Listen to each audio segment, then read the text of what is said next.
Star Wars en direct vous est présenté en collaboration avec siteclan.net, mintinbox.net, starwarsholonet.com, planetstarwars.com, starwarsuniverse.com, Star Wars Geeks Québec, le Space Trash Show, ainsi que Génération Star Wars et Science-Fiction.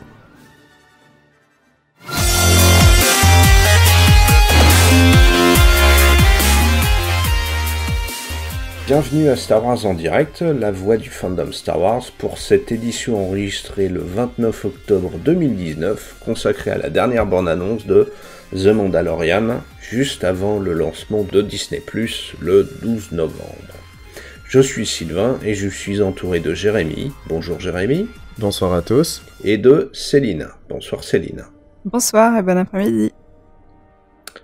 Eh oui, parce qu'on a quelques Canadiens sur le chat. Déjà, un petit WhatsApp.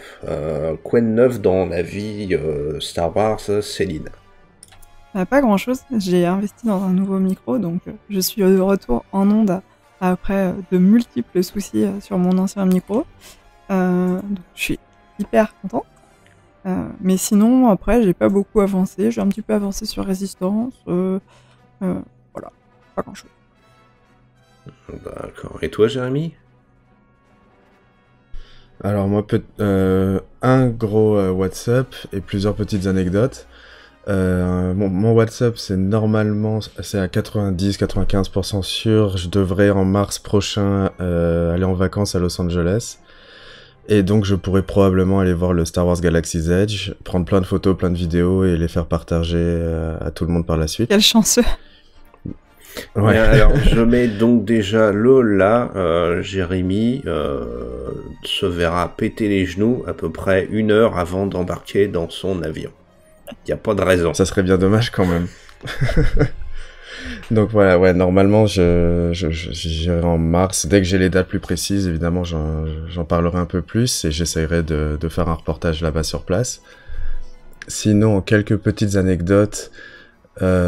J'avais essayé, au cours de ma journée, d'essayer de m'abonner à Disney+, tout en n'habitant pas aux États-Unis, avec un système de VPN, etc. Et Disney a très bien fait son taf, c'est impossible. Oh, j'ai cherché après plusieurs solutions, et il y avait 3-4 articles, en gros, qui expliquaient qu'ils avaient vraiment bloqué tous les plus gros VPN, et j'en ai essayé une vingtaine de serveurs, donc c'est vraiment impossible. S'il y en a qui veulent essayer de se casser la tête là-dessus, ça sert à rien, je vous le préviens d'avance.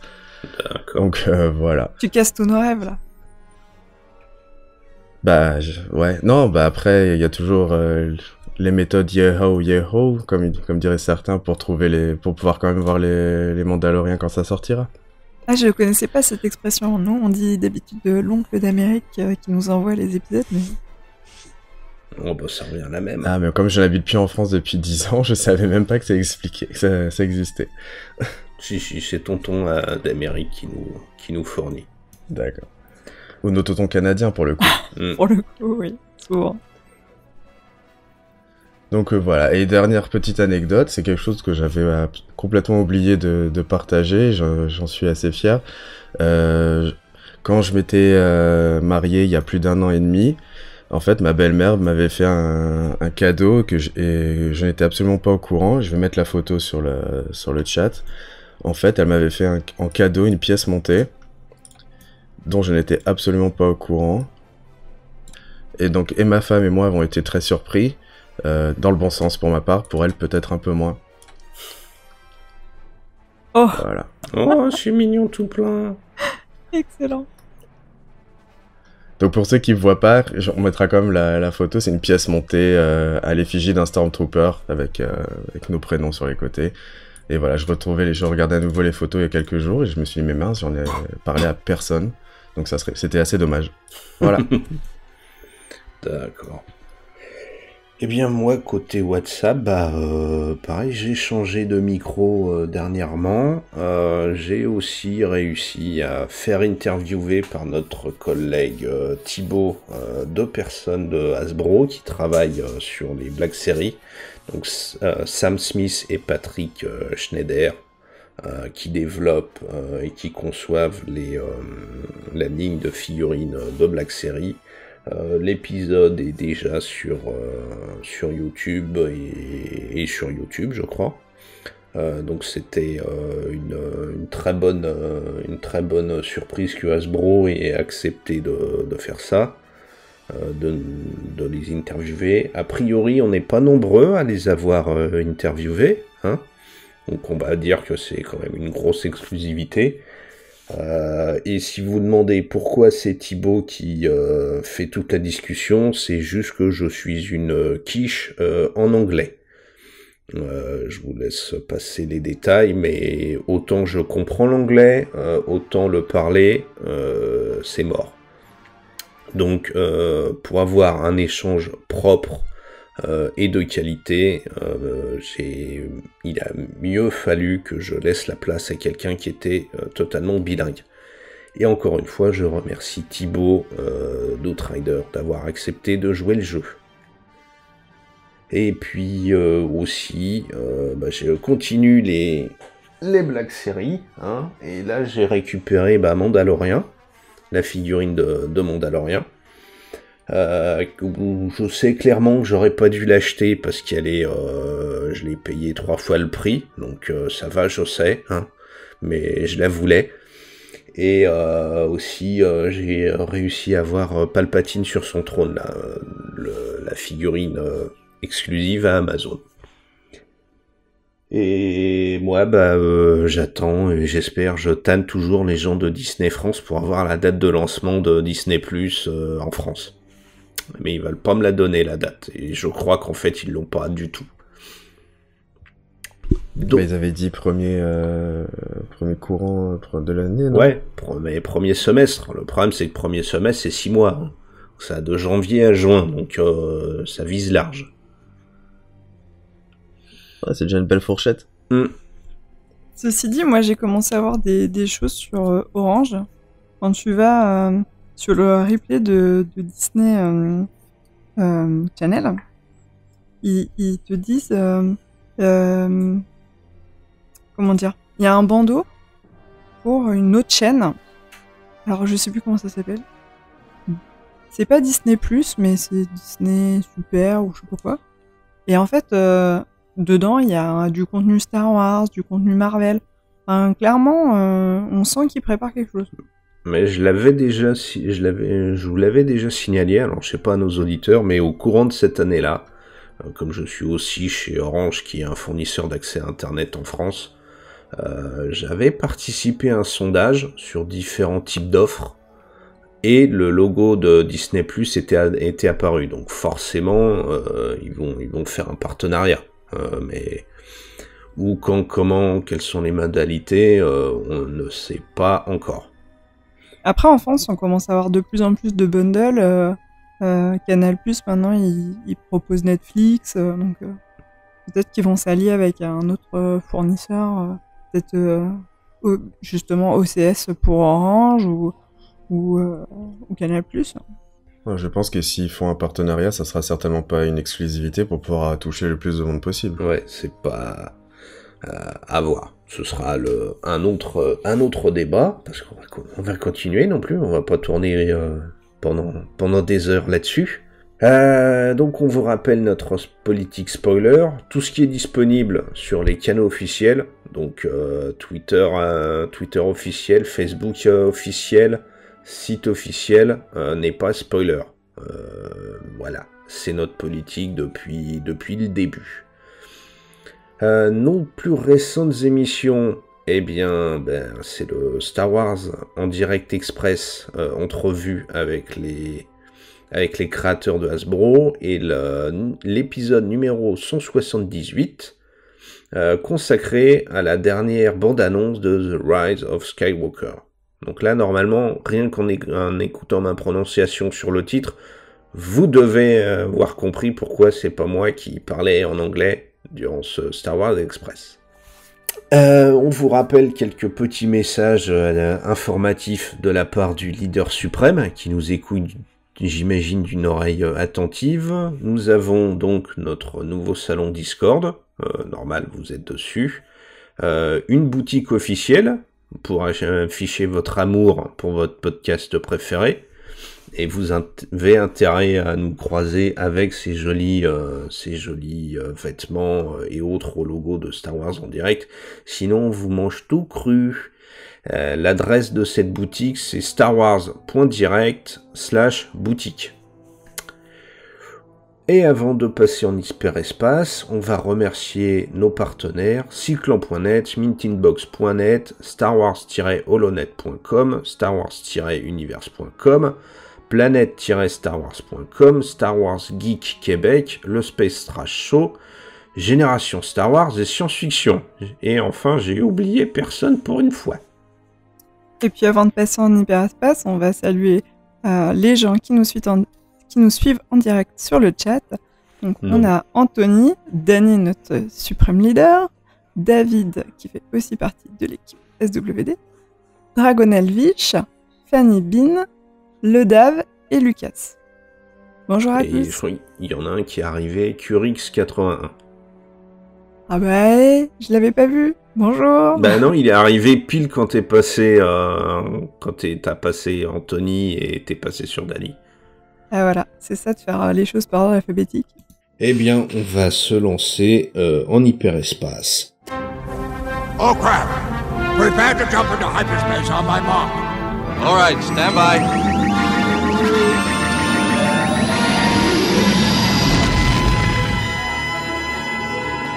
Jérémy, quelles sont les actualités qui t'ont marqué cette semaine? Alors au niveau de ce qui m'a marqué plus récemment, c'est au niveau des comics qui ont été, certains ont été dévoilés pendant le Comic-Con de New York et quelques autres un peu plus tard. Il y a un comics sur Dark Vador qui va être lancé en février, qui est fait par Greg Pak. C'est tout ce que l'on sait pour l'instant. Et qui remplace quelle série déjà? Salut Darth Vador. Voilà.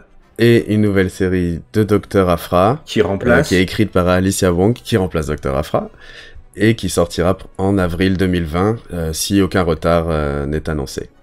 Au niveau des comics, c'est tout. Et sinon, aujourd'hui, dans ce qui m'a marqué et qui, moi, m'intéresse pas mal, c'est la nouvelle bande-annonce, enfin le launch trailer, comme ils disent, de Star Wars Jedi Fallen Order, pardon, qui va sortir donc sur PC, PS4 et Xbox le 15 novembre, qui m'enthousiasme pas mal, mais bon, je pense qu'il y aura toute une émission là-dessus en Star Wars Gaming, en Star Wars en direct gaming. J'ai pas précommandé, j'attendrai les premières vraies reviews et puis on verra. Mais le trailer, je vous le conseille, je vais le mettre dans le chat. Il m'a pas mal hypé quand même. C'est vrai que le trailer est très joli et peut-être que le jeu est intéressant, même sur l'aspect en fait scénario, un peu comme voir un beau dessin animé quoi. Beau dessin animé, beau jeu vidéo surtout. Si les critiques sont bonnes, je l'achèterai direct, et si elles sont pas bonnes, je ferai comme le Battlefront 2, j'attendrai qu'il soit en promo. A priori, les retours de certains sites ont l'air de dire que c'est pas mal. Moi, perso, j'arrive toujours pas à voir Jérôme le Joker en un Jedi ou en un Padawan. C'est ma crainte ultime sur ce jeu, en fait. Ne pas arriver à apprécier le héros avec lequel on est censé partager l'aventure. Et de plus, moi ce que j'ai vu de l'E3 des différents entraîneurs, alors il paraît d'après les retours qu'ils ont un peu amélioré les choses, mais le gameplay a l'air très lent. On est des combats au sabre laser, c'est fun quand c'est rapide, c'est fluide, et là de ce que j'ai vu, c'est pas fluide du tout. Même quand les gars te tirent dessus, t'as l'impression que t'as 2 minutes de délai pour esquiver les tirs. C'est assez pourri. Et puis ça dépend ce que tu recherches. Ouais, si tu cherches une histoire, une cinématique, si le gameplay est moins important pour toi, comme pour moi, par exemple. À un moment, je trouve que pardon, mais je trouve que c'est un peu débile de dire ça. Un jeu, c'est censé être un tout. Il faut qu'il y ait du gameplay, il faut qu'il y ait de belles cinématiques, qu'il y ait une belle histoire. Moi, si c'est un gameplay pourri avec une belle histoire, bah, peu importe. Si je prends pas de plaisir pendant que je joue, quand dans les phases de jeu, bah, la manette, je la pose et je passe à autre chose. Alors, toujours, hein, pour les previews qui ont sorti, ils ont a priori amélioré les choses, mais moi, je crains encore tout ce bazar. Donc à suivre. Ouais. Clairement, ça va jouer à la jouabilité. Bah déjà, je suis en train d'enquiquiner le responsable de même boutique Micromania pour essayer de l'avoir dès qu'il la reçoit. C'est-à-dire à peu près une semaine avant de les vendre. Là, tu nous diras si ça vaut le coup. Ouais. Si tu l'as. Tu nous feras une émission spéciale. Peut-être. Je sais pas, j'ai pas envie encore. C'est fini pour la partie comics, Jérémy ? Comics et jeux vidéo, ouais. C'est les deux trucs qui m'ont bien marqué. D'accord. Eh bien, on a aussi appris le week-end dernier à la Comic-Con Paris, justement, la sortie de plusieurs figurines dans la série Black Series et la Vintage Collection. On a tout simplement Anakin et Obi-Wan en version Attaque des clones qui vont débouler dans la collection Black Series. Et Cara Dune, jouée par comment elle s'appelle déjà ? Cara, l'ancienne catcheuse qu'on va retrouver dans The Mandalorian, qui aura droit à sa figurine en version vintage. Et moi, honnêtement, Obi-Wan et Anakin, il va me les falloir. En Black Series, là, il va me les falloir. Moi, je trouve qu'elle ressemble vraiment aux figurines de l'époque, donc ça me tente pas plus que ça. Ah ouais ? Moi non plus, les Black Series, j'en ai que quelques-unes, mais elles m'intéressent pas plus que ça non plus. Ah bah moi, je suis tombé... Parce que j'en ai eu une ou deux. Au début, je voulais commencer cette collection. Et je sais pas, pour moi, c'était pas... Ça faisait... Je vais me faire des ennemis, mais ça faisait plus jouer que figurine. Ah bah non, moi je trouve pas. J'avais les petites Hasbro avant, et puis après, au niveau de la sortie le réveil de la force, donc je trouvais les petites Hasbro donc de 3 pouces et quelques très moches, donc je suis passé sur les Black Series. Et j'en suis tombé amoureux. Je collectionne quasiment plus que ça. Non mais en général elles sont jolies, mais je sais pas là. Ou alors c'est parce que je suis pas dans ma période de prélogie. Je suis pas emballé. D'accord. Qu'est-ce qu'on a, comme news ? Eh ben, on a un truc dont on pouvait se douter aussi. C'est tout simple, c'est Ewan McGregor qui a confirmé qu'au départ, la série Obi-Wan était un film. On s'en serait à peine douté, en fait. On a appris aussi que le film en question était en projet depuis 2015. Que Ewan avait un contrat pour justement ne pas en parler, et que a priori après les mauvais retours de Solo, de tout ça, la mauvaise gestation, eh bien le film est devenu une série, et on sait que la série sera constituée de 6 épisodes d'1 heure. Donc en gros, ils viennent de nous expliquer que ça vient de passer d'un film de 2 heures à une série de 6 heures.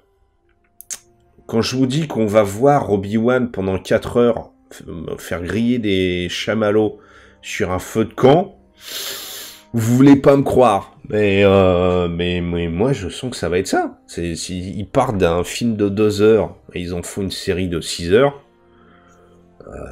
Tu es obligé de meubler. Si c'est fait de la même manière qu'un Breaking Bad, ça me va. Mais c'est ma plus grosse crainte aussi quand tu passes d'un projet de film à un projet de série. J'espère qu'ils ont vraiment retravaillé leur scénar parce que Sinon, ça m'inquiète énormément. Ouais, après, pour eux, c'est sûr que c'est plus rentable. Hein. Là, ils tapotent pour être abonné à Disney+, donc tu vas payer 10 € par mois, au lieu de 10 € une fois pour le cinéma et 10 € une fois pour le Blu-ray. En arrondissant. Hein. Bah, pas forcément, tu vois. 6 épisodes, c'est 2 mois d'abonnement, donc tu payes 20 € et t'arrêtes. Ou tu payes 1 mois d'abonnement, quand tous les épisodes sont sortis, tu te fais tous les épisodes. Après, ça dépend de leur politique aussi, comment les épisodes seront disponibles. Hein. Il y a des services où les épisodes ils sont disponibles 2 semaines à partir de leur date de sortie, et puis c'est un épisode qui sort par semaine. Hein. Alors, dans ce qu'ils avaient annoncé, Disney Plus avait dit qu'ils feraient un épisode par semaine, et qu'après, une fois qu'ils sont tous sortis, ils les laissent, quoi. Ils ont pas un catalogue non plus encore Oui, ils ne aussi veulent grand pas que Netflix, donc... Ah si, attends, si, niveau catalogue, il n'y a pas que The Mandalorian, hein. T'as tous les... Non, mais je dis pas le contraire, je dis juste que Netflix te sort 5 séries par semaine. Ouais, c'est pas fou. Oui, mais Ça m'étonnerait qu'ils laissent leur série 2 semaines et qu'ils l'enlèvent. Oui, mais aussi de quelle qualité, les séries Netflix aussi. Ah bah c'est descendu avec les années, ça c'est clair. Voilà, là c'est le but du jeu pour Disney, c'est de la mettre profond à Netflix, à Amazon, de régner sur le monde. Donc il leur faut de la qualité et de la quantité. Et il faut aussi faire que les gens qui prennent leur abonnement, y restent. Donc tu vas pas te mettre à dégager ton catalogue au bout de 6 mois. Ils vont pas le faire. Pourquoi il y a des films qui se barrent de Netflix? C'est tout simplement parce que c'est des accords de diffusion avec les diffuseurs. Et c'est pour ça que Netflix met la surmultipliée sur les nouveaux contenus et sur ses contenus propriétaires. Je suis pas d'accord, il n'y a pas que ça. Parce que tu vois, par exemple, Disney, ils ont tous les droits sur tout. Et ils ont une politique sur les cassettes vidéo. Déjà à l'époque, ils avaient déjà cette politique que les cassettes vidéo soient disponibles sur un temps limité. Pour provoquer l'achat. Parce que, en fait, sinon, tu te dis toujours, moi, je l'achèterai un de ces jours quand ça va me manquer. À Noël. Et là, en fait, tu te dis, ah, mais faut quand même que je le prenne. Parce que bon, si ça se trouve, dans 2 ans, ce sera plus disponible et je vais le regretter. Le problème, c'est que tu peux pas le faire sur un service de streaming, ce coup-là. Tu peux pas dire, alors, The Mandalorian, il sera disponible pendant 2 ans. Non, c'est pas possible. Si tu fais ça, tout le monde va pirater. Hein. Voilà, Mandalorian, et tout le monde, de toute façon, va pirater. Donc, tu peux pas... pour un service de streaming, c'est différent qu'un catalogue de films, de Blu-ray, Et la preuve, ils ont plein cette politique sur les Blu-ray et les DVD est en train de leur porter tort, parce que je crois que c'est Patrice Giraud qui avait... ah oui, j'ai vu ça, c'était sur 20 milieux sous les mers. Le Blu-ray n'est toujours pas disponible, et il sera disponible, je crois, l'année prochaine, mais que pour certains membres premium d'un club Disney à la con. La blague. Comment tu veux ne pas te faire détester par les gens? Bah surtout de ne pas te faire pirater. Voilà, moi je le veux ce Blu-ray de 20 milieux sous les mers, c'est un des premiers films que j'ai vu. Mais moi aussi. Je vais pas... C'est un bordel. C'est des Blu-ray. Je suis sûr que certains en achèteront 100 et en mettront 99 sur eBay à $600. Et ça partira comme des petits pains. Mais je veux te dire, ils s'en foutent un peu parce que j'avais justement lu un article là-dessus. Tous les ans, ils font des pertes en fait en Blu-ray. Plus personne en achète, tout le monde se tourne vers le dématérialisé. Donc ils savent très bien que s'ils font une édition limitée en Blu-ray, c'est seulement les vrais entre guillemets qui vont aller les acheter dans tous les cas. Ouais, mais est-ce qu'il est disponible légalement à côté? Le problème, c'est que c'est pas une édition limitée. C'est le film ne sera disponible en Blu-ray que pour certaines personnes qui sont inscrites à un espèce de club interne Disney. C'est pas des éditions collector en Blu-ray que tu trouveras à la Fnac. C'est des trucs, c'est une espèce de club Mickey à la con, à la mort moelleux, où tu ne pourras acheter où que seuls les gens qui sont dans ce club Disney à la con pourront acheter le film. C'est ce qui fait que le Pékin moyen n'aura même pas la possibilité de l'acheter. Donc, Parce que je pense que dans leur esprit, le Pékin moyen, de toute façon, n'achète plus de Blu-ray. Moi, je suis pas Pourquoi d'accord maintenant tout le avec monde ça. se tourne quand vers même, le hein. C'est comme- dématérialisé? Ok, le Blu-ray diminue, mais je pense qu'il est pas mort complètement. Et je pense aussi que est-ce que ce film-là est disponible à côté de ça légalement sur de la VOD? Moi, j'en suis pas certaine. ouais, dans le milieu sous les mers, en tout cas, non. Mais bon, on n'est pas là pour parler du capitaine Nemo. Céline, quelle est la Attends, je voudrais grosse... juste finir parce que Lucas, il demande si on pense que ils vont sortir les séries en DVD en Blu-ray. Bah, ils l'ont fait avec les Rebels, avec toutes les autres, donc je vois pas pourquoi ils le feraient pas. Bah, c'est vrai que maintenant c'est un service de streaming, donc c'est pas tout à fait la même chose. Il pourrait, alors Lucas, je sais pas si t'es en France ou au Canada, j'avais posé la question aux gens de Disney France, pourquoi il n'y avait pas justement le Blu-ray de Rebels. C'est tout simplement parce que les séries en France ne se vendent pas en Blu-ray. Donc si un jour la série Mandalorian sort en Blu-ray ou en DVD, il y a peu de chances qu'elle soit en France.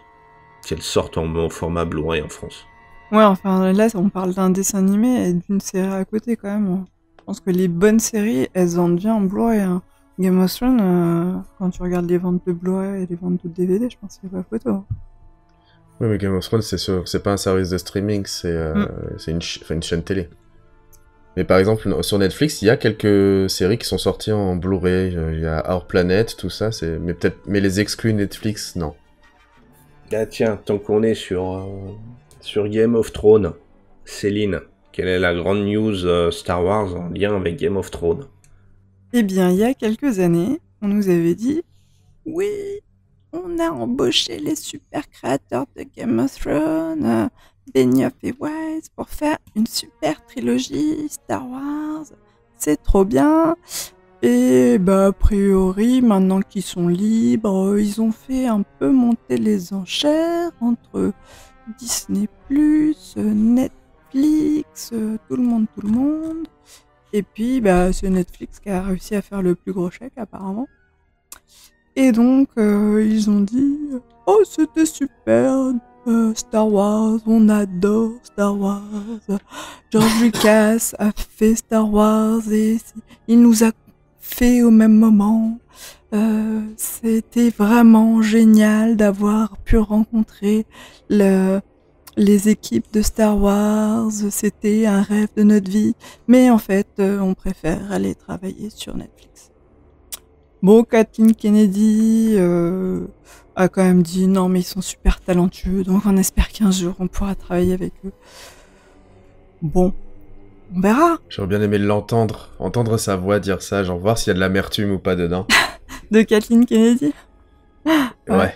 Mais j'aime bien, c'est qu'en fait, elle a utilisé le mot storyteller, de dire qu'ils étaient d'incroyables storyteller. Et en fait, c'était le même mot qu'elle avait employé quand il les avait embauchés. Ça donne un peu l'impression, c'est genre, je les connais pas, je connais qu'un seul adjectif qui peut leur convenir, donc je le réutilise à toutes les sauces. Je sais pas, j'ai l'impression qu'en fait, elle était pas spécialement convaincue dès le début.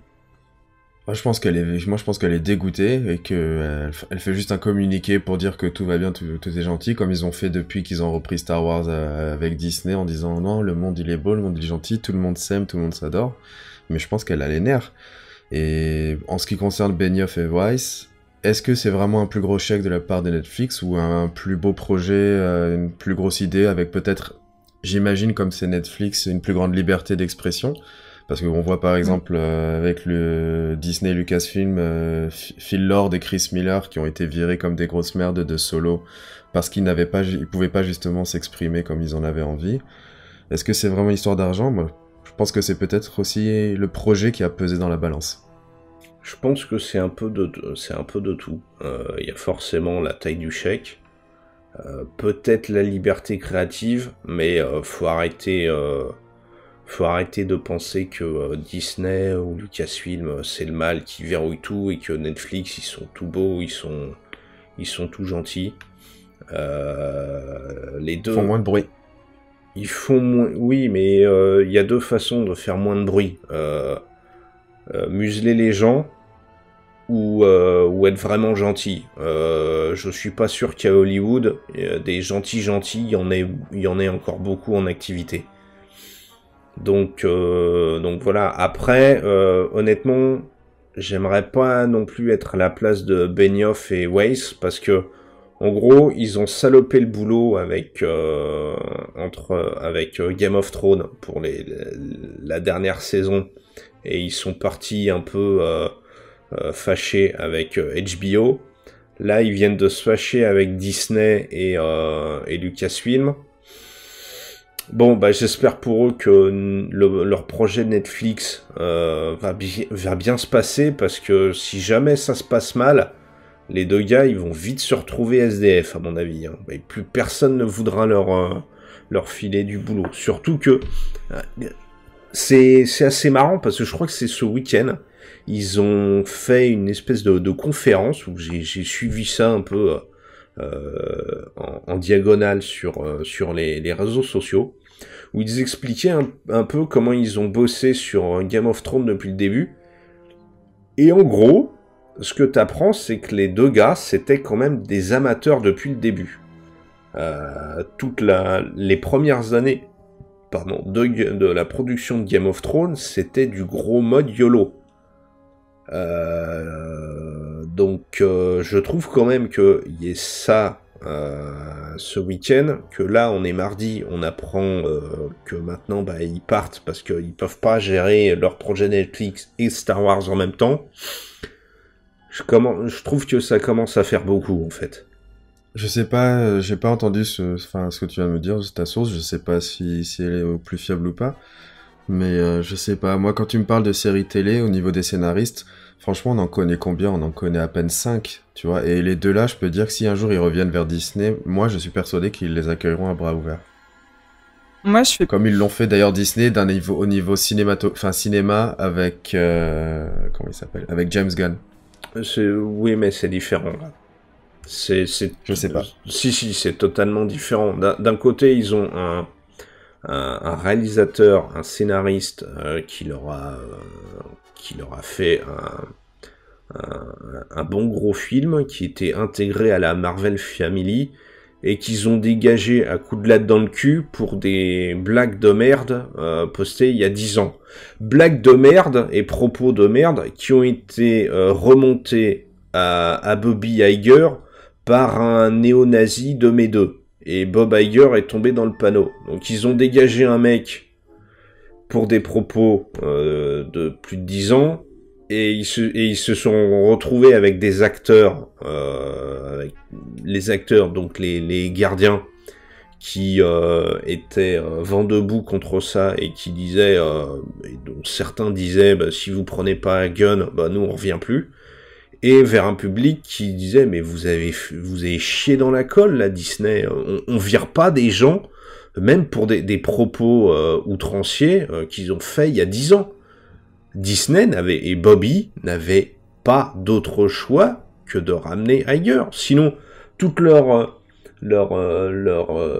Marvel Family, tout de regardez, nous on est gentils, on est mignons, on est une famille, on travaille tous UKD, UKIDA, ça leur pétait à la gueule. Ils avaient pas le choix.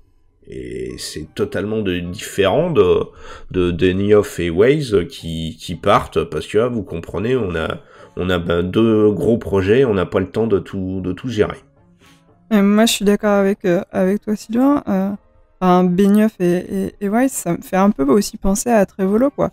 C'est-à-dire que là, Disney fait un contrat avec la personne un peu bankable du moment, et puis Trévolo, il s'est un peu planté avec un film. Là, Benioff et Weiss, ils sont aussi un petit peu sur la sellette avec la dernière saison de Game of Thrones. Et puis bon, en fait, finalement, Disney, non, en fait, on va plus faire affaire avec eux. Bon, peut-être que ça n'a rien à voir, hein. Peut-être que c'est eux, au contraire, qui ont fait monter les enchères parce qu'ils sont toujours bankable avec Netflix. Mais en effet, faut pas qu'ils se plantent parce que là, c'est du tout ou rien. S'ils ont un gros chèque, faut qu'ils le méritent parce que derrière, il y aura plus personne qui voudra bosser avec eux, c'est sûr. Donc je leur souhaite de faire vraiment un gros carton. Mais c'est vrai que moi, j'ai des doutes aussi parce que sur Game of Thrones, honnêtement, je pense que tout ce qui est de l'adaptation mot pour mot du bouquin, c'est très bien. Tout ce qui est en freestyle, c'est très mauvais. C'est mon avis, mais vraiment, je trouve que on a les 4 premières saisons qui sont très bonnes. Ensuite, on a 5, 6, 7, c'est ouh là là, je vais y aller doucement parce que je sais pas où je vais et j'aimerais bien que l'auteur finisse par sortir un bouquin. Et puis la 8, bon, faut peut-être qu'on finisse parce que là, ça commence à se voir. Et puis là, du coup, on accélère à donf et puis on finit un peu... allez, on range, c'est fini. Oh, on traverse le pays en un épisode, mais c'est normal. Ah oui, c'est vrai qu'on avait pris 15 épisodes pour le faire dans la première saison, mais c'est pas très grave. J'adore ton résumé, Céline. Bon, on va pas non plus rester sur Game of Thrones pendant des heures. Jérémy, d'autres news?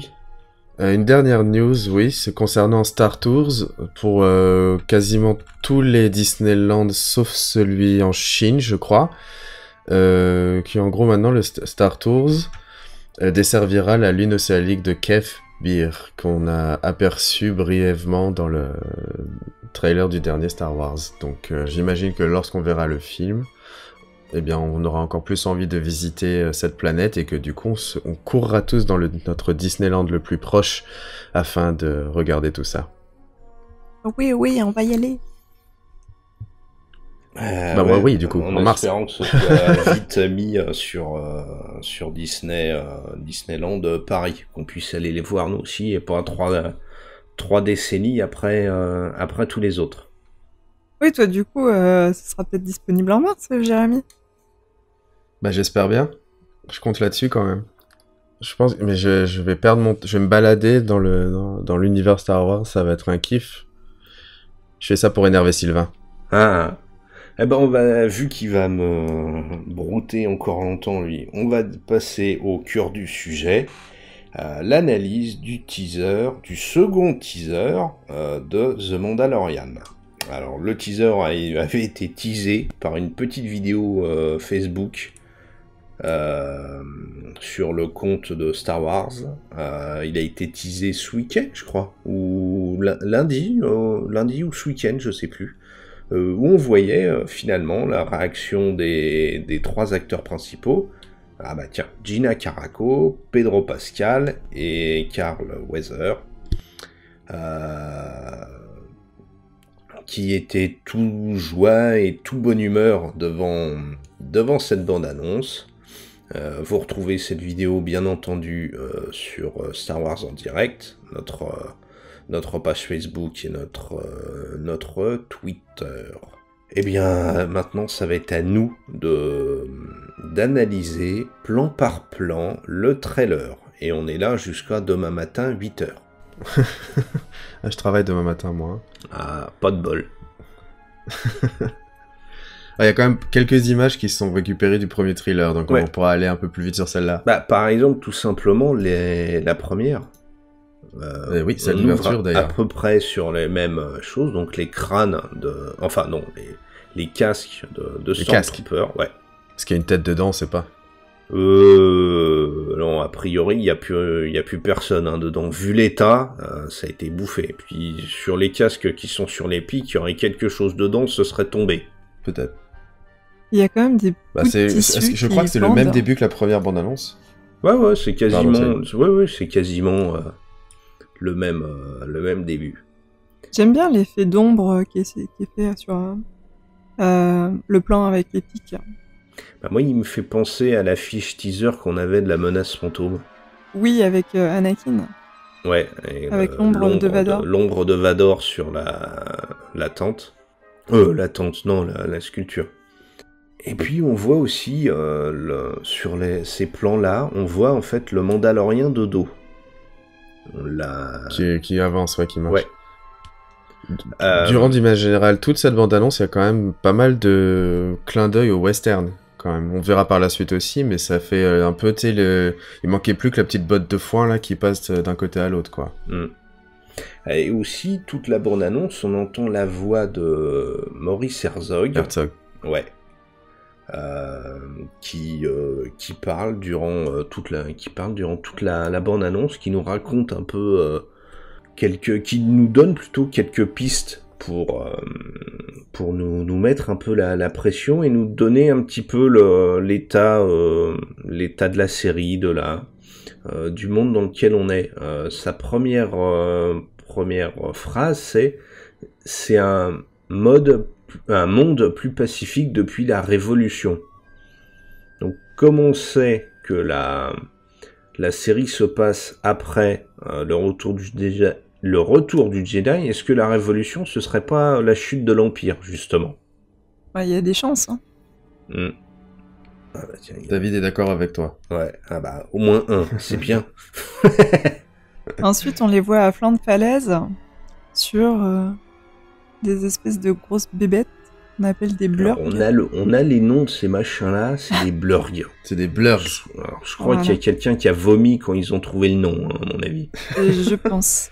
Et du coup, a priori, ce serait le Mandalorien et ce serait Lugnut, qui est joué par Nick Nolte, qui s'appellerait Quill. C'est ça. Là aussi, là ils ont pas vomi, mais ils ont fait autre chose, quoi. T'es dégueulasse. Ah ouais, pas idiot, David, pour les romans. Ça ressemble un peu à la couverture des Zombie Troopers. Et là, à mon avis, ils sont... c'est plus des zombies, là. Ils sont bien morts. La planète, vous pensez... Celle où il y a les Blorg, là, vous pensez que c'est sur Tatooine ou pas? Ah, j'ai l'impression quand même, hein. En tout cas, ça a l'air d'être tourné aussi dans la vallée de la mort.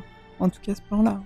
En tout cas, dans la suite de la bande-annonce, il y a des plans qui me font penser quand... oui, moi, c'est Tatooine pour moi. Ah bah ensuite, du coup, t'as les plans très westerniens, comme je dirais, genre le face-à-face entre le Mandalorien et autre chose, pour l'instant, et le gros plan sur le pistolet à la ceinture. Ah, ça fait vraiment pour western... Moi, le petit duel de western. Complètement. Ça pourrait être Clint Eastwood, le Mandalorien, en fait. Hein. Ce serait énorme. Ah, c'est Clint Eastwood ou Boba Fett? Faudra savoir à un moment. Il pourrait le tourner en Espagne, hein, version western spaghetti. Pourquoi pas. Alors par contre, Pascal, il peut faire le doublage. J'ai l'impression dans cette scène-là, l'armure du Mandalo, elle est plus rouge que les images, surtout le torse, elle est plus rouge que les images qu'on avait déjà vues. Oui, ça fait plus Boba Fett. Mais ils ont peut-être fait juste une colorimétrie, quoi. Je pense qu'ils ont juste retravaillé la colorimétrie. Alors c'est un truc qui a déjà été analysé aussi dans un épisode précédent. Je vous conseille le Star Wars en direct 173, où en fait il détaille vraiment chaque morceau de l'armure, d'où ça vient. C'est Malgus qui a fait cette analyse, parce qu'en fait il y a des morceaux qui viennent de différents types de troopers, et il disait que peut-être cette coloration, ça pourrait venir peut-être d'une poussière qui se mettrait sur le chrome. Ah oui, pourquoi pas. Ouais, pourquoi pas. Voilà, dans cette scène-là, on voit qu'ils se tatanent contre des Trandoshan. Comment ça se prend? Trandoshan, déjà. Je me rappelle plus comment ça se prononce. Trandoshan. Et qu'il utilise aussi son blaster, le blaster Impulsion, celui qui a été introduit avec Boba Fett dans le Star Wars Holiday Special, en 1978. Dans l'animé, là? Ouais, le vieux truc tout pourri. Oui, il nous avait teasé sur cette arme, il nous avait envoyé... l'équipe de production avait mis... je pense que c'est Jon Favreau lui-même qui avait posté une image du props. Mais il y a un truc qui m'étonne en fait dans cette scène-là, c'est un fusil, mais il s'en sert comme un pic à brochette en fait. C'est assez étrange. Il y a bien des Bah, blasters Paquet de aussi, sabre laser. Tu peux bien en avoir avec un petit Ah, la ils brochette, sont... Oui, t'as vu, ouais, tu vois quand même l'image où il tire sur le Trandoshan. Je trouve que c'est un maniement très étrange. On dirait c'est un fusil, mais on dirait que c'est une arme de corps à corps. Ça fait bizarre. Bah, ça peut être les deux, hein. Ouais, bah là, dans l'image qu'on a postée, on voit bien qu'il y a un espèce de petit arc électrique, là. C'est Palpatine. Hmm. Ah, mais ça fait, oui, mais l'Odave, ça fait gros comme taser quand même. On a connu plus pratique. Moi, ça me fait plus penser à, justement, dans la prélogie, il y avait des gardes comme ça, qui avaient des bâtons qui arrivaient à résister au sabre laser, et qui avaient une luminescence comme ça, un peu violet. Ouais. Bah tiens, il y a le Supreme Leader qui nous dit que c'est comme une baïonnette. Ouais, sauf que en fait sur les images, je crois, de Jon Favreau, la baïonnette c'est censé être une arme. En gros, c'est le couteau de secours qui est fixé à un fusil.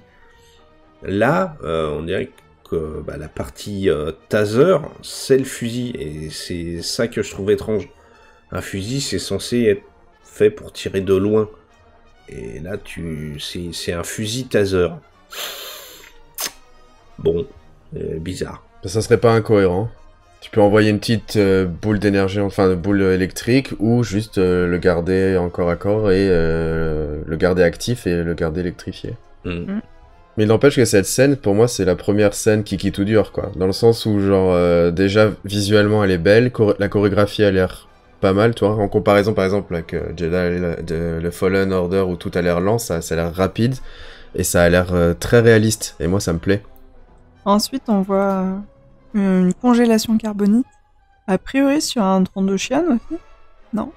Bah, et pas que, a priori, pas qu'un seul, parce qu'il y en a 3 ou 4 derrière. Oui, c'est vrai que ça a l'air d'être un lot. Ah bah, a priori, les mecs qui se sont pris les tasers, ils ont... ça devait être ses primes. Ouais, ça ressemble à des scènes, probablement, de l'ouverture de l'épisode 1, j'imagine. Je le vois bien démarrer comme ça. Genre, il arrive avec ses premières... directement avec ses dans le feu de premiers l'action. catchs. Ah bah, il faut que les gens s'abonnent, hein. Et du coup, à ce moment-là, Werner Herzog, il dit c'est une honte que votre peuple ait souffert, c'est ça? Il le disait avant, et après il dit la chasse à prime est un métier difficile. Ah oui, c'est vrai que ça a l'air difficile. C'est sûr que c'est pas le Mandalorien, il fait pas des crêpes. Mais j'avoue, ça fait aussi, entre guillemets, une petite allusion à Rebels aussi, où il disait aussi à Sabine, genre que son peuple avait souffert, etc. Je me demande de quelle partie du lore du Mandalorien ils vont explorer. Enfin, je veux dire de Mandalore en lui-même. Ça, je sais pas. On serait bien incapable de te répondre là-dessus. Ensuite, passer cette petite scène de chasse, on a plusieurs scènes sur le... Comment ça s'appelle ? Le vaisseau. Sur le vaisseau, qui s'appelle le Razor Crest, et pas le Rasoir Crête. Donc c'est un vaisseau... La traduction canadienne, si. Ouais. Donc il émerge de l'hyperespace et survole une forêt avec des étendues d'eau. Une planète Star Wars typique. Ah bah pas forcément, on sait pas s'il y a... On ne sait pas du tout s'il y a un seul paysage ou pas, hein, sur cette planète. Si les planètes Star Wars, c'est ou du sable, ou de l'eau, ou une forêt, hein. Ah oui, bah peut-être qu'un jour ils vont prendre plusieurs environnements. Ça fait 9 films, plusieurs séries. J'ai pas encore vu, hein. Ouais, mais peut-être qu'ils vont se rappeler un jour que souvent le temps est pas le même à l'équateur et au pôle. Hein. Ça peut toujours venir. Ensuite, après ce survol, on a l'atterrissage où, a priori, on décharge les cibles qui sont encore en carbonite et on entend toujours Maurice Herzog. Ils ont dit que vous viendrez. Qui sont ces îles, on ne sait pas encore. Des troopers, comment ça s'appelle, je vais dire les contracteurs, mais non, les responsables de la mission du Mandalorien, on ne sait pas trop. Et c'est là où c'est à partir de cette scène-là, je trouve que la photo fait très Rogue One, cette espèce de palette de couleurs gris qui est toujours présente à partir de ce moment-là. C'est vrai qu'il y a un air. C'est vrai qu'on dirait que c'est pas la même planète que celle qui survole, ou pas le même lieu dans la même planète. Mais clairement, en fait, quand ils atterrissent, c'est du sable gris, moche. Alors que, voilà, on voyait que de la forêt et des petits lacs bien sympathiques. Bah, sur le dernier plan, on a l'impression de voir quand même une montagne derrière qui a l'air d'être verte, mais on voit pas plus que ça. On voit aussi un autre vaisseau à côté du Razor.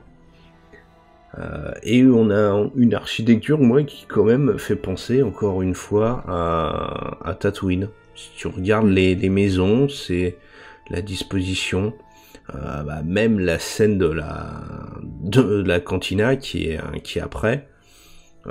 Moi, je retrouve du Tatooine dans les murs, la disposition, la palette de couleurs. Même la porte me fait penser à celle de la cantina. Ah, ça a l'air moins jaune quand même. Hein. Ça a l'air d'être. Et il n'y a pas de montagne à Tatooine. Tatooine en gris, un peu. Hein. On a pris Tatooine et puis on a recolorisé. Il y a même les vaporisateurs.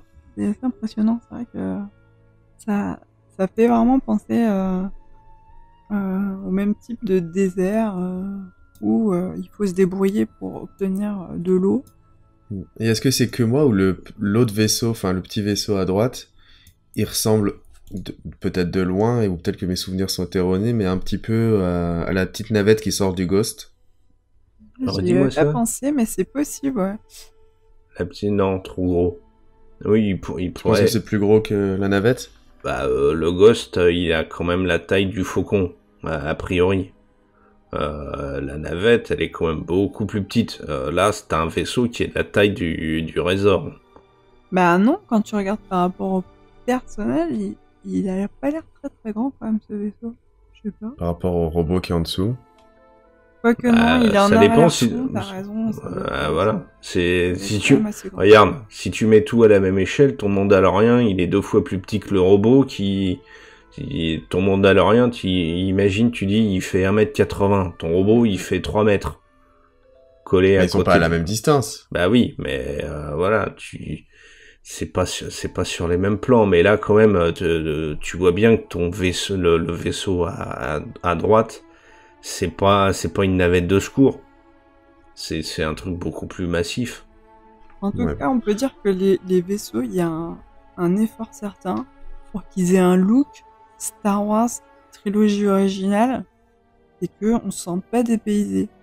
Quand on regarde les vaisseaux, ils nous font penser à d'autres vaisseaux de Star Wars et ils sont bien intégrés à l'univers. Bah, il ressemble aussi au vaisseau de l'épisode 5 dans la neige. Ouais, ce côté un petit peu effilé, le triangulaire comme ça. Le snow speeder. Ouais. Donc après, on entre dans la cantina. Donc comme on disait, un petit peu ambiance cantina de Tatooine avec des extraterrestres de partout qui regardent les gens bizarrement. Bah ça fait très Star Wars le 4. C'est tout, là c'est juste des enchaînements de plans de créatures pour dire on a mis des aliens, ils sont tous dans la cantina, vous les verrez plus du tout pendant tout le reste de la saison. C'est Tom qui va être content. Lui qui veut des aliens à tout prix. Grave. Après on a un plan avec des Stormtroopers. Et on a toujours Maurice Herzog qui dit qu'ils vous ont dit que vous étiez le meilleur dans la région, ou dans le parsec, je crois, c'est son... Ouais, il dit parsec. Ouais, parsec. Donc c'est plus une unité de temps en fait, le parsec, c'est une unité de distance. Le parsec, ça a toujours été une unité de distance. C'est une unité qui existe vraiment, ça correspond à un peu plus de 3 années-lumière. Donc c'est pas grand en fait, hein. Être le meilleur dans le parsec, c'est être un peu le meilleur dans un truc tout petit. Dans la Corrèze, quoi. C'est ça. Et donc C'est là, c'est un peu être le meilleur dans le kilomètre, tu vois, si tu faisais une analogie. Ah oui, oh bah c'est rien alors. Et donc là, Il peut peut-être pas beaucoup se déplacer, quoi. on a enfin le visage du personnage de Maurice Herzog, qui est dans un bureau, donc a priori entouré de tout plein de Stormtroopers. Et on a aussi appris que, je sais pas si vous l'avez vu, c'est dans la journée, le personnage de Maurice Herzog s'appelle le client. Ouais, démerdez-vous avec ça. Ça a le mérite d'être clair. Alors, est-ce que c'est lui qui va engager Mandalorian pour toutes ses missions, ou juste pour une mission de présentation? On ne sait pas encore. Mais j'ai pas l'impression qu'il soit dans la pièce avec les Stormtroopers, moi. J'ai l'impression que c'est un dialogue d'une scène qu'ils ont mis par-dessus, comme toutes les autres scènes qu'ils ont mis aussi par-dessus cette scène-là avec les Stormtroopers. Hein. Honnêtement, si tu regardes la photo où il y a Maurice Herzog, tu vois qu'il y a tu vois la fenêtre, tu as des rayures, oh merde, comment ça va, comme une espèce de persienne aux fenêtres. Volé, ouais. Et tu regardes les Stormtroopers, la fenêtre qu'on voit, elle a la même tronche, et il y a aussi une persienne. C'est vrai. Donc, je veux Mais j'ai bien. pas l'impression que ce soit la même pièce. C'est peut-être la même scène, entre guillemets, le même endroit, mais il est pas dans la pièce avec les Stormtroopers, le gars. Moi, je file mon billet que si. Je pense que les paris Réponse sont très ouverts là. honnête. Les paris sont ouverts, vous l'avez vu ici. Moi, je mets un billet pour que les gars soient dans la même pièce. Bon, s'ils sont dans la même pièce, Jérémy, tu dois emmener Sylvain à Los Angeles. Voilà, et gratuitement. Euh... Bah, elle veut pas le savoir. S'il me retrouve là-bas, je lui paye le billet de Disney. Ah je non, lui paye que dalle. l'entrée. Tu me payes le l'entrée. billet d'avion, tu me payes Non, la non, totale. non. J'aime bien foutre ma merde. Et ensuite, le Mandalorien sort et il soigne ses sorties. Ouais, mais j'aime bien Deuxième son scène petit... qui tout dur. Ouais, j'aime bien son petit coup de pistolet par-dessus l'épaule en pleine tête. Ça, c'est excellent. Et on remarque surtout que le Mandalorien n'a pas du tout la même armure que dans la première scène de baston. Là, elle est entièrement chromée. Ouais. Et la fenêtre sur la droite a l'air d'être explosée, donc tu sens qu'il a aussi fait du boucan dedans. Ouais, il a encore donné du boulot à la femme de ménage. Ceci dit, autour de la fenêtre, il y a aussi des impacts, donc ça viendrait probablement de l'extérieur. Un peu des tirs, Ah oui. des tirs de chaque côté. Ah, on voit aussi, alors pas sur l'image qu'on vient de vous montrer, on voit que quand Mandalo a fini de tuer le Stormtrooper et s'avance, on voit le personnage de Greff Karga, qui est joué par le Carl Weather, qui apparaît en arrière-plan. Alors attendez, je vais essayer de vous trouver ça. Hop là. Il est dans l'embrasure de la porte. Ah oui, bien vu. Ah bah, ouais. Et j'aime bien le Stormtrooper tomber à terre. Ah bah, il est mort. C'est ce qu'ils savent faire de mieux. Hein. Alors après ce petit moment héroïque, on a une séquence émotion avec un petit gamin tout en rouge qui tend la main vers quelqu'un. On se demande qui, tiens. Et on a aussi l'apparition de vaisseaux. Et vous avez reconnu ce que c'était comme vaisseau, ça? Non. C'est les droïdes canonnières qu'on voit non pas l'attaque des clones, mais sur Kashyyyk Ah oui? Dans l'épisode 3, oui, voilà. Ouais. Ça sent le Dave Oula. Filoni qui a encore réussi à remettre un truc de Clone Wars. Avec Kazé, ouais. Et Bah, si c'est fait subtilement tenue comme ça, du- ça me va, moi. la tenue de l'enfant, elle vous semble pas un peu étrange quand même? On dirait qu'il Bah, ça parti sera un d'un garde ordre impérial ou plus tard. quoi. Bah, Regardez, c'est les tout, parents, mais ils sont habillés pareil. surtout- Ouais. Et puis vous remarquez derrière les super droïdes de combat aussi. Ce qui me fait penser, est-ce que ça, ce serait De pas la une prélogie, séquence ouais. de flashback durant la prélogie? Ah, Et je vais le peut-être. dire tout net, est-ce que le petit garçon qu'on voit, ce serait pas Mandalo? Mais c'est trop possible. Parce Moi, qu'ils je l'ont vois pris ça parce que un petit peu latino, sachant que bah oui, l'acteur voilà. est Même aussi les parents latino. sont légèrement typés, sont typés latino. Est-ce qu'on verrait pas? Et puis aussi, surtout, je viens de tilter dans l'épisode 2 quand on voit les clones, les clones de Django et de Boba. C'est quoi la couleur de leurs vêtements d'intérieur, comme on dit? Ils sont rouges. C'est ce rouge-là, ce bordeaux-là qu'ils portent. Oui. Est-ce qu'il y aurait il y aurait un lien, un truc? Est-ce que je ne sais pas, mais le fait qu'on voit des vaisseaux et des droïdes de la prélogie, qu'on retrouve a priori donc des parents, un gamin, tout ça, bon, je vais, voilà, j'ai un truc là quand même. Ce serait peut-être la tenue hors armure de cet ordre de Mandaloriens. Ouais, c'est pas mal ça. Bah moi je vois ça comme ça. J'ai pas le souvenir qu'elle était rouge dans l'épisode 2. Si. Alors, pas celle de Django, mais celle des clones. Elle était bleue. Oui, celle de Django est bleue. Mais quand tu as la scène où tu vois les soldats clones qui sont, alors pas adultes, mais l'étape juste d'avant, qui sont, on va dire, dans la vingtaine, ils ont des tenues rouges. Les gamins ont des tenues bleues, Django a des tenues bleues, mais les clones, ils ont des tenues rouges. Je rechercherai d'une image. Je vous retrouve l'image. Oui, mais moi j'ai la figurine, je le sais, parce que j'ai la figurine Hasbro qui est derrière moi, la petite, et la tenue d'entraînement, c'est ça. D'accord. Voilà, tiens, voilà. Haha. Je trouve que c'est le même rouge. Je dis ça, je dis rien. Il y a un air énorme, ouais. Alors ensuite, on retourne sur Mandalo dans ses œuvres, dans une scène de duel avec un malheureux Quarren. Karen ou Quarren ? Quarren, donc. Où c'est de l'échange de tirs, du gunfight, où le Mandalo ramène à lui le Quarren. Du western. Ouais, du western. Et on a a priori la fin de cette séquence-là dans la première bande-annonce, en fait. Ouais, la manière dont il tire, c'est tellement western, avec le pistolet proche de la ceinture, comme ça. C'est ça. Des petits coups de tous les côtés. Et puis surtout, dans la première bande-annonce, on l'a la fin de cette séquence-là avec le Karen qui va finir en sushi. Ah oui, parce que dans la première bande-annonce, on a Mandalo qui tire sur le bouton de la porte, qui se referme sur le pépère.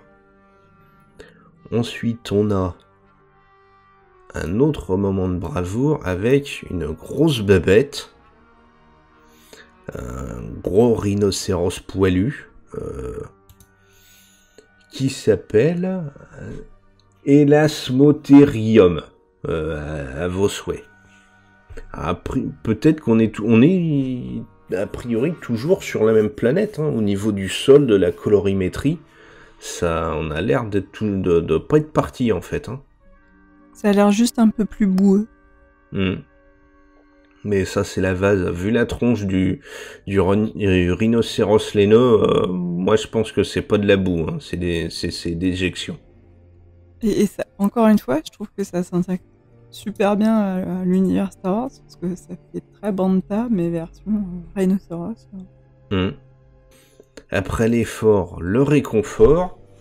Et un petit passage amical, donc avec toujours le Gnôte qui fait ami-ami avec Mandalorian. Donc toujours Kuil, a priori. Petit intermède, les amis, la vie, tout ça, le boursin. C'est des plans de coupe à la con en fait hein, qu'ils ont mis parce que moi perso je me demande ce qu'elle fout là en fait ce petit bout. Parce qu'après on Je pense que c'est parce que sinon on n'avait pas vu clairement le gneu de tout le truc. On l'avait vu que de loin. Oui, que dalle. Parce qu'après on repart sur Mandalo et un autre personnage qui font du speederbike. Alors peut-être encore les dunes de Tatooine, sait-on jamais. A priori c'est la même colorimétrie pour moi. Et une image, alors que moi je trouve absolument splendide et qui est sûrement qui vient sûrement qui a à mon avis fait toute la promo, c'est celle-là, celle où on voit Mandalo marcher au soleil couchant dans le désert, qui fait ultra western et qui rappelle la colorimétrie de toutes les images promo, de toutes les photos. Et si je dis pas de bêtises, c'est celle où on voit le logo, non ? Les teasers, les images teasers et de logo, c'est celle-là. Les premières images, ouais. Et encore une fois... Mais on dirait le coucher une fois que les deux soleils sont couchés, quoi. Mais il y a une deuxième scène un peu comme ça dans ce trailer après, par la suite, si je me souviens bien. C'est à la fois clin d'œil à Luke et clin d'œil au western. On a ensuite une petite du combat spatial hein, pour les amateurs de vaisseaux avec le Razor Crest qui se fait tirer dessus par un TIE.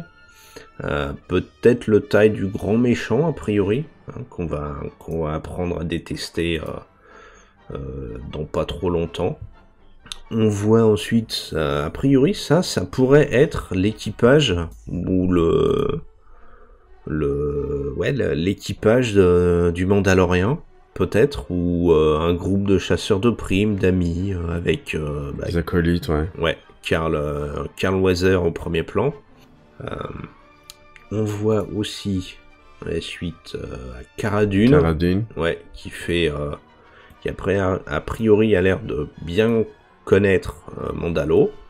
Il a l'air de sympathiser.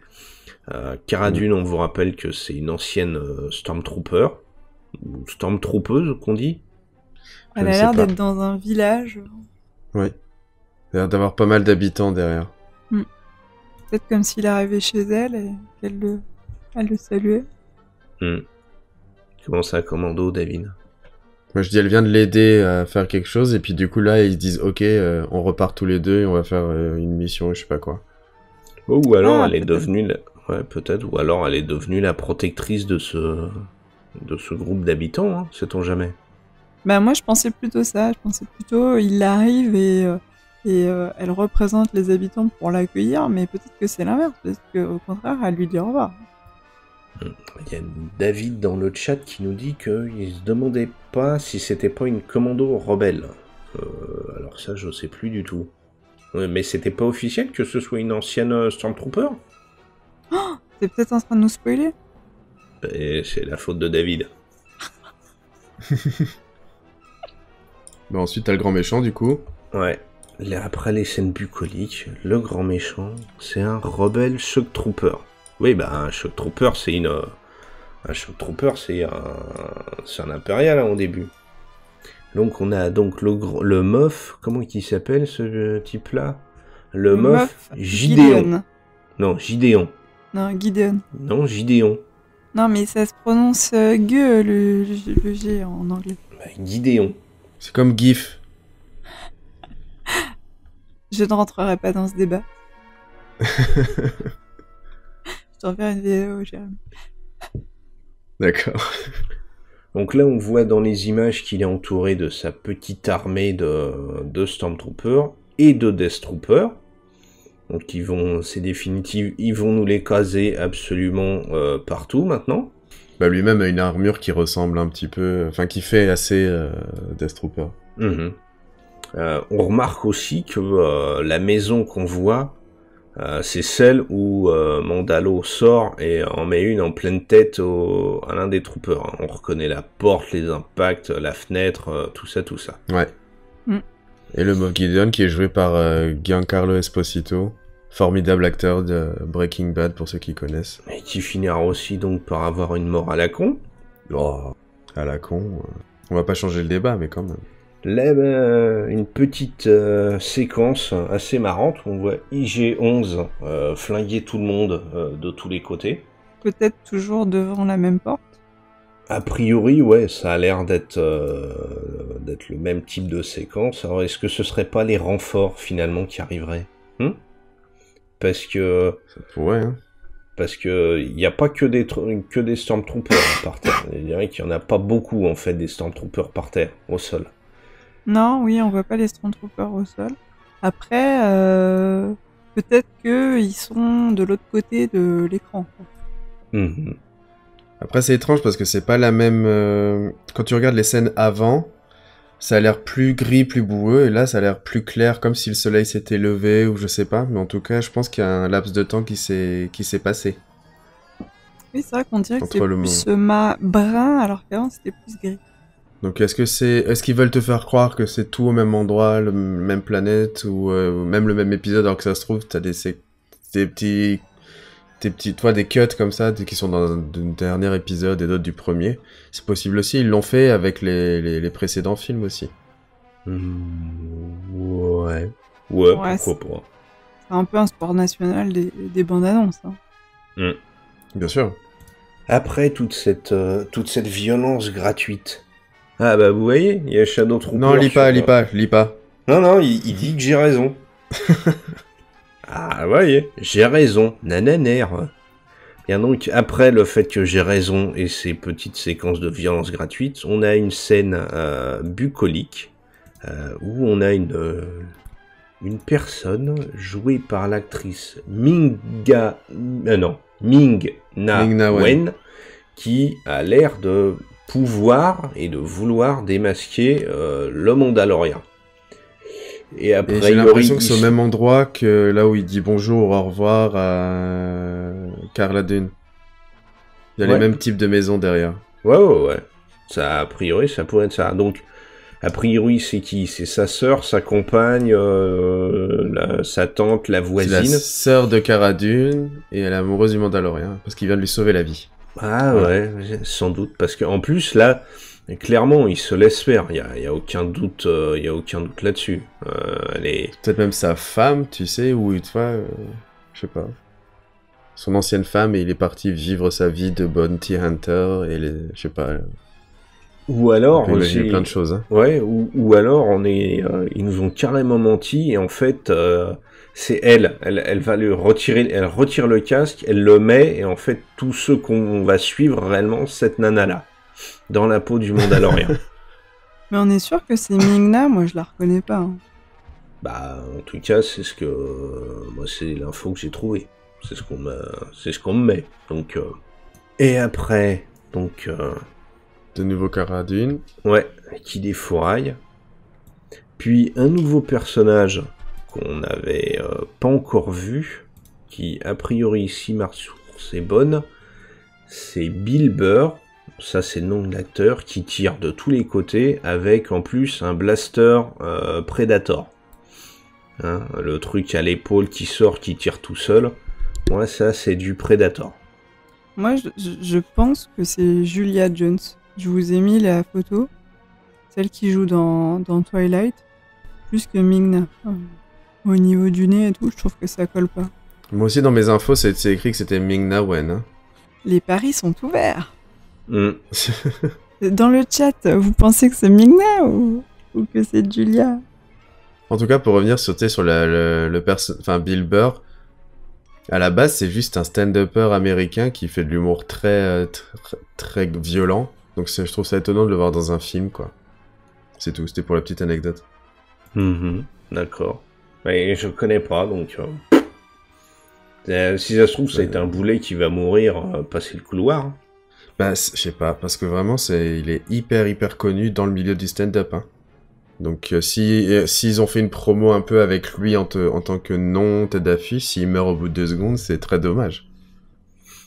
Oui, mais très connu du stand-up, peut-être aux États-Unis. Hein. Le reste du monde, inconnu au bataillon. C'est encore un blanc chauve. Donc, mais regarde, tu le vois bien que Disney pense d'abord qu'aux États-Unis, comme d'habitude, puisque Disney Plus ne commence que aux États-Unis. Donc ils connaissent pas le reste du monde. Après, peut-être que c'est juste un pote de Jon Favreau ou de je sais pas qui et que c'est un petit clin d'œil. juste un caméo. Ouais. Pour le fun. Ensuite, pour finir, on a une petite scène assez marrante où il y a Mandalo qui poursuit un TIE Fighter. Enfin, poursuivre.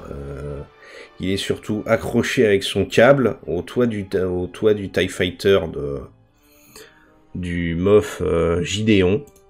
La scène est assez... je trouve que c'est assez marrant parce que t'as l'impression qu'il s'y attend pas, en fait, que le gars déboule comme ça.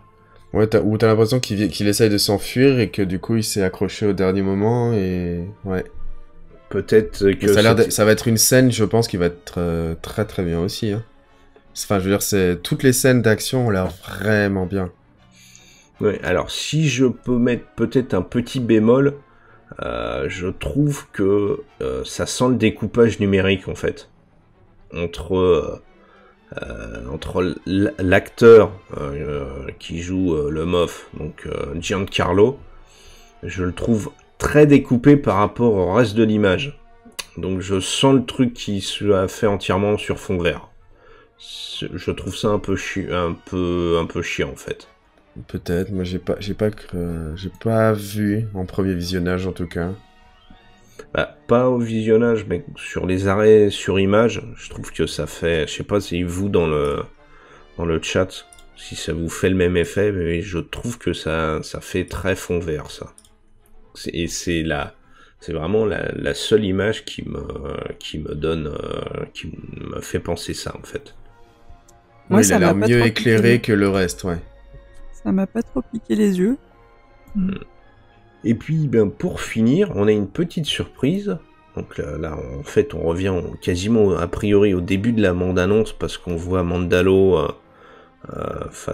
avec son fusil, avec l'armure en version rouge, et puis le sol couleur brun. Et la petite surprise, c'est qu'on entend enfin la voix de Pedro Pascal. C'est la première fois qu'on l'entend en fait dans les deux bandes annonces là. Mais en fait, il dit juste une petite phrase, il répond au méchant, enfin au grand méchant en fait. Mm-hmm. Oui, mais quand même, tu sais, genre on t'attend, enfin je sais plus exactement ce qu'il dit, on t'attend et lui il dit ok, cool, j'arrive. Bah, c'est toute la badassitude en peu de mots. Ouais. Et puis après, hop là. Et ça prouve aussi que c'est aussi une arme pour tirer à distance, et pas que en combat proche. Ouais, sauf que ça prouve rien, ça. C'est... il met l'arme à l'épaule comme s'il visait quand même. Ouais, mais ça peut avoir 2 mètres de portée non plus. C'est ça que je trouve bizarre avec cette arme. Oui, ça a l'air d'être... je crois, sur là, on a l'impression de voir un viseur en plus. Oui, il y a un viseur. C'est une lunette. Est-ce qu'il y a plusieurs modes d'emploi mode de fonctionnement plutôt. C'est comme une baïonnette. Oui, sauf qu'une baïonnette, c'est pas une fourche. C'est un couteau suisse, d'après David. Un gros couteau suisse. Non, mais une version Star Wars, bien sûr. Un couteau, c'est pas un couteau dans Star Wars. Alors, qu'est-ce que vous en avez pensé de cette bande-annonce ? Moi, je suis hyper enthousiaste sur cette série. Je trouve que vraiment, on est dans une ambiance complètement Star Wars. Pourtant, moi, je suis pas une grosse fada de Boba Fett. Mais vraiment, je sais pas, j'aime bien. Ça me donne vraiment envie de voir cette série. Plus que l'épisode 9. Je trouve qu'il y a du potentiel à développer des choses sur le long terme dans l'univers Star Wars. Et, enfin, j'ai vraiment envie de voir ça. En plus, Jon Favreau, je trouve que... Bon, j'ai pas vu le Roi Lion, mais... Regarde mais pas. voilà, il y a quand même des choses vraiment sympas qu'il a fait. Iron Man, comment il l'a développé, ça reste mythique, quoi. Dans l'ensemble, je suis comme toi, je suis plus enthousiaste à l'idée de voir une série, la série que l'épisode 9. Mais je pense que si la série réussit et fonctionne, ça aidera les gens à vouloir voir l'épisode 9, parce qu'ils vont dire, putain, on a vu un truc Star Wars vachement bien, j'ai envie de voir encore autre chose tout de suite, et du coup, ça fonctionnera pour le cinéma. Mais je pense que c'est vraiment un problème pour Disney Lucasfilm, parce qu'ils doivent réussir à gérer la série du Mandalorian, et aussi réussir leur gros marketing sur l'épisode 9. Mais je pense que, comme beaucoup de gens ont été déçus par les épisodes 7 et 8, ce qui n'est pas mon cas, d'ailleurs, je précise, bah, ils ont l'impression de voir un truc nouveau, beaucoup mieux, et du coup, je pense que beaucoup de monde va sauter dessus. Moi, le premier, j'avoue, si Disney Plus avait été disponible dans le monde entier dès le 12 novembre, j'aurais probablement pris un abonnement, ça c'est sûr. Ah, mais moi aussi, hein, je me serais abonné, c'est sûr. Là, dans le chat, on a Shadow Trooper qui nous dit que la hype, pour lui, est beaucoup plus présente pour la série que pour l'épisode 9. Et il nous pose une question. Est-ce qu'on pense que le marketing de The Mandalorian est timide ? Je pense que le marketing, est timide, mais qu'ils axent plus leur marketing sur Disney Plus en tant que Disney Plus que sur le Mandalorian. Parce qu'ils vont aussi avoir des séries Marvel, des séries Disney tout court, des séries, plein d'autres trucs. Et donc je pense qu'ils vont faire un marketing sur la chaîne et pas sur le Mandalorian. Le Mandalorian va aider, si c'est réussi, si ça marche. Je pense que comme en ce moment un peu pour Watchmen, le bouche à oreille qui fait que de plus en plus de personnes regardent, ça aidera à contribuer au succès de Disney+. Mais en effet, le marketing est très timide. Nous, on le voit parce qu'on aime Star Wars et on suit toutes les infos tout le temps. Mais une personne lambda, non, je pense pas qu'elle le voit. Les seules pubs que j'ai vues pour Disney+, c'est sur Instagram, où ils avaient lancé il y a quelques temps, Pixar avait lancé, ils avaient tous fait un post en même temps avec une bande-annonce de tout ce que Disney contrôle, que ce soit Pixar, Marvel, les Disney classiques, ABC, je crois aussi.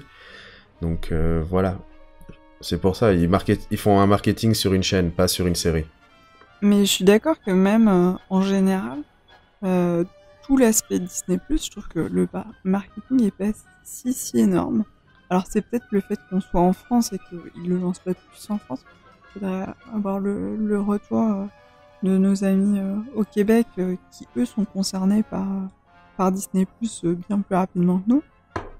Mais globalement, si j'étais pas en train de suivre les trucs Star Wars, je ne saurais pas que Disney est en train de lancer un streaming à eux. Et ça peut aussi peut-être s'expliquer par le fait qu'ils ont peut-être un peu peur de l'affluence, donc ils veulent voir à déjà petite dose combien de personnes connectées sur leur serveur ils peuvent supporter, et petit à petit augmenter, je sais pas. Remarque, si c'est Disney, ne me dis pas qu'ils ont des mauvais serveurs, quoi. Ouais, Non, Orange ça, a bien des mauvais serveurs chez nous. Hein. OCS, il est à genoux à chaque nouvel épisode de Game of Thrones. Hein. Et pourtant, c'est quand même le premier FAI historique. Et je pense aussi peut-être le plus gros. Je sais pas. Donc c'est assez incroyable. Je servais à genoux chaque fois. Ouais, je pense que Disney met leur marketing sur l'épisode 9 parce qu'ils ont besoin que ça soit un succès énorme. Alors qu'ils ont peut-être pas besoin d'un gros succès sur The Mandalorian, comme il y aura 36 autres séries, et il y a déjà tous les films Star Wars Marvel seront sur Disney Plus aussi, donc si la série est un échec, c'est moins grave que l'épisode 9. Et puis comme tu disais, il y a sur les séries, comme c'est sur un plus long terme, ils comptent peut-être aussi sur le bouche à oreille, que voilà, finalement, les gens un petit peu fans s'abonnent, et puis disent à leurs amis, ah mais ça vaut le coup, il y a telle série qui est bien, telle autre. Voilà, il suffit d'avoir finalement 3-4 grosses séries bien pour que tu puisses en parler avec tes amis, quoi. Et surtout, ils ont un argument financier aussi, c'est $7 par mois pour 7 personnes. C'est pas Netflix où c'est 4 personnes pour 15 €. Donc, une bande de potes, ils se disent, bah venez, on se prend un abonnement à 7, je paye ce mois-ci, tu payes le prochain, enfin, les gens se débrouillent entre eux, c'est aussi un bon argument. Donc c'est pour ça que ils vont marketer la chaîne, pas la série. Moi, je suis aussi curieuse de voir les séries Marvel, j'avoue. Moi, beaucoup moins. à voir. Je suis pas Je préférerais sûrement The Mandalorian plutôt que les séries Marvel. Après, concernant le marketing, je vous rejoins un peu. Ils ont besoin de promouvoir Disney+, avant de promouvoir The Mandalorian. Et puis nous, on est en France, on ne l'aura que... ou Jérémy encore plus loin sur le globe. On aura Disney+ au courant de l'année prochaine. Donc ils n'ont moi je l'aurai dans 2 ans. Hein. Ouais, ils n'ont pas forcément enclenché la machine à cash pour l'Europe maintenant. Bien qu'a priori on ait un bêta test en ce moment sur la Hollande. Je pense que la situation sera différente quand la série aura commencé à être lancée. Et quand le service arrivera en Europe. Et même dernier argument, c'est que demain ou après-demain, il y a Apple qui lance aussi son service. Donc peut-être qu'ils vont attendre une semaine qu'Apple fasse sa promo et sorte leur service pour après essayer de les battre d'ici une semaine. Au vu des premiers retours sur les séries 100% Apple, ils n'ont aucun problème à se faire. Ils n'ont aucun souci à se faire. Mais bon, oui, mais ça, ils pouvaient pas le savoir quand ils faisaient leur projet de marketing. Oui. Bon, c'est pas le débat. On a fini d'analyser cette bande-annonce. J'espère que ça vous a plu. Il devait y avoir un second live. Malheureusement, celui-ci a été annulé pour des raisons donc je sais plus trop quoi, mais de dernière minute, hélas. Donc la prochaine émission sera un épisode de Star Wars en direct, Clone Wars numéro 46, sur l'arc scénaristique de Mortis. Et on me dit dans l'oreillette que le live sur la chronologie de The Rise of Skywalker est reporté au 5 novembre prochain. J'imagine aux heures habituelles, donc 21h au Québec, c'est ça Denis ? 20h au Québec, donc j'espère que vous serez tous là. Eh bien on va remercier les participants. Donc Céline et Jérémy, je vous remercie d'être là. Je remercie, merci à toi. Ouais, remercie les gens qui nous ont écoutés dans le chat. On fait un gros bisou à tous les gens de la post-prod. Parce que sans eux, ce serait pas le même délire. Comme toujours, si vous avez des suggestions, des commentaires ou des réactions sur les sujets que nous venons de discuter, contactez-nous à l'adresse studio@swandirect.com ou laissez votre message sur nos réseaux sociaux, Facebook, Twitter, Instagram. Vous pouvez nous envoyer des pigeons voyageurs et des chèques aussi, on adore ça. Et bien sûr sur notre chaîne YouTube. Et surtout, n'hésitez jamais à partager nos épisodes sur vos réseaux sociaux favoris. Pour rejoindre la communauté de fans et d'auditeurs, ainsi que pour participer à nos enregistrements live, rejoignez notre serveur Discord. Et pour montrer nos couleurs, dirigez-vous vers la boutique de Star Wars en direct pour vous procurer des t-shirts et des produits dérivés à l'effigie de votre podcast préféré. La boutique, c'est starwars.direct/boutique. Nous sommes disponibles sur les plateformes eHearts Radio, Deezer, Spotify, Stitcher, Google Play, Google Podcast et Apple Podcast. Et j'imagine plein d'autres qui nous ont piqué le flux. Je remercie encore une fois les partenaires, siteclan.net, mintinbox.net, starwarszone.com, starwarsunivers.com, planetstarwars.com, Star Wars Geek Québec, le Space Trash Show, Génération Star Wars et Science-Fiction. De la part de Céline, Jérémy et moi-même, merci d'avoir été à l'écoute de Star Wars en direct, la voix du fandom Star Wars, et que la force soit avec vous.